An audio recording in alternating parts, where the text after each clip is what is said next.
Okay, grade 8, we're now looking at what a formula is. You might want to look at what an equation is first, but this we're going to look at formula. The equations are the next video. Right, so what is an equation? An equation says that two things are equal. It says that the left-hand side must equal the right-hand side.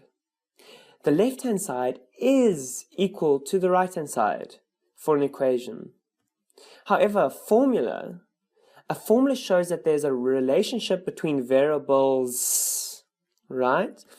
It's very important because the formula for an area of a rectangle, for example, is area equals length times breadth. So this is the formula for an area. Formula, right? So a formula, because it's variables, it has more than one variable. So here our variables are L and B, okay? And A, in fact. So here we see y is equal to x plus 2. So this is an equation and a formula relating to x and y. So it's an equation because it says the left-hand side must equal the right-hand side. If y is equal to 4, x is equal to 2. If y is equal to 3, x is equal to 1. So it's an equation, but it's also a formula because there's more than one variable, y and x. What about a squared plus equals b squared plus c squared? You might remember this from Pythagoras.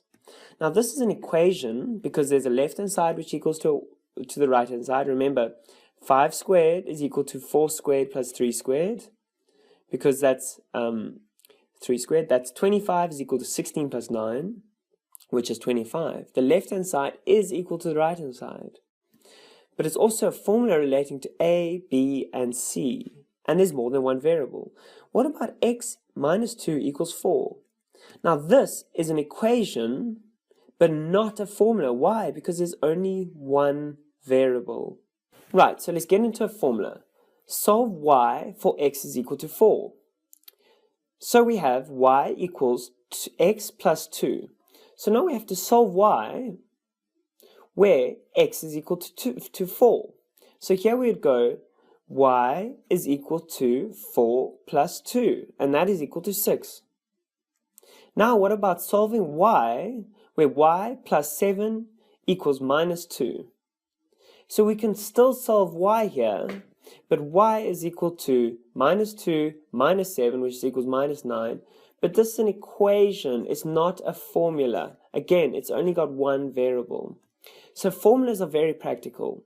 You could get the volume of a cube. You've already learned this in previous videos. Is equal to length times breadth times height. The volume of the cube is the subject of the formula. It is the subject we are solving. If we said the volume of the cube equals length times breadth times height, and we timed each side by 1 over bh, breadth times height, what we do to the right-hand side, we must do to the left-hand side. These cancel out, and that leaves us with 1 times our length. So the volume of the cube over the breadth times the height is equal to the length. So the length is equal to the volume of the cube divided by the breadth times the height. Now L is the subject of the formula. Change the subject of the formula. For y equals x minus 4, make x the subject of the formula. So we got to go y is equal to x minus 4. Let's get rid of this 4 here, so we're going to plus 4 on each side. Oops, that's badly done. So that's going to be y plus 4. We move this across, equals x. So we have x equals y plus 4. And that is our answer. So we have 4y equals 8x minus 4z. Make z the subject of the formula. These are formulas because there's more than one variable. So we have 4y equals 8x minus 4z. We want this to be alone. So let's get this to the one side. We're going to move this over here to get rid of the minus. So that's going to be 4z equals 8x. Now we're moving this over there with the y, with the minus 4y. But now we've got a 4 here. So what if we times by 1 over 4, which is the same as dividing by 4 on each side? 1 over 4, this is the brackets. 4 divided by 4 is 1, so these cancel out. So we have z over here, I put a little doikie there.